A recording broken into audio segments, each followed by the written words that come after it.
Mən də sizə təşəkkür edirəm. Sədrimizə də, Sənət Arzuxan'a təşəkkür edirəm ki, Allah sizə can sağlığı, ömür versin. Mən də həmişə də bayrağımda, həmişə də işimdə uğurluyum. Allah hamımızdan, cənab prezidentimə Allah can sağlığı versin, ömür versin. Biz cənab prezidentimizlə fəxr edirik, şəhidlərimizlə fəxr edirik, şəhid ailərimizlə fəxr edirik, qürur duyuruq ki, qazilərimizlə qürur duyuruq ki, həmişə bizim dəstəyimizdə, həmişə şəhid ailələrimiz sağ olun.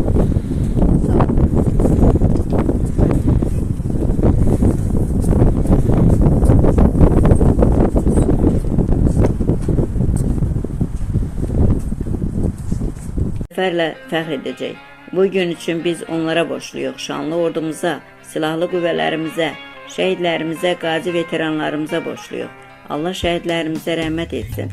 Azərbaycan xalqı elə bir qəhrəman fədakarlıq göstərmişdir ki, bugün bütün dünya Azərbaycan oğulları haqqında danışırlar. Böyük meydanlarda,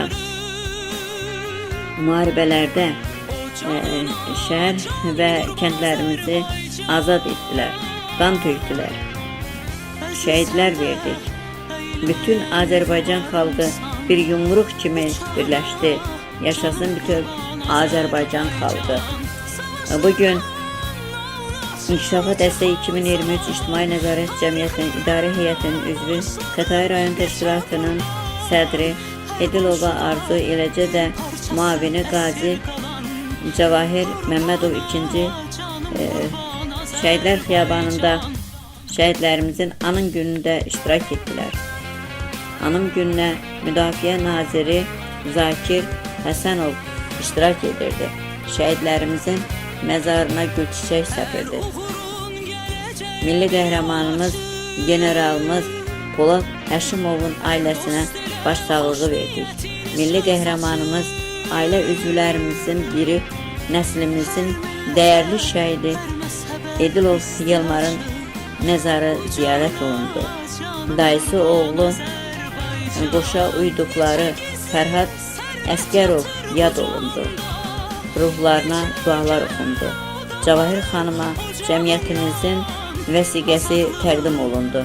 Cavahir xanım şəhidlərin ruhu qarşısında ömrünün axırına kimi xalqına xidmət edəcəyini əmin edir.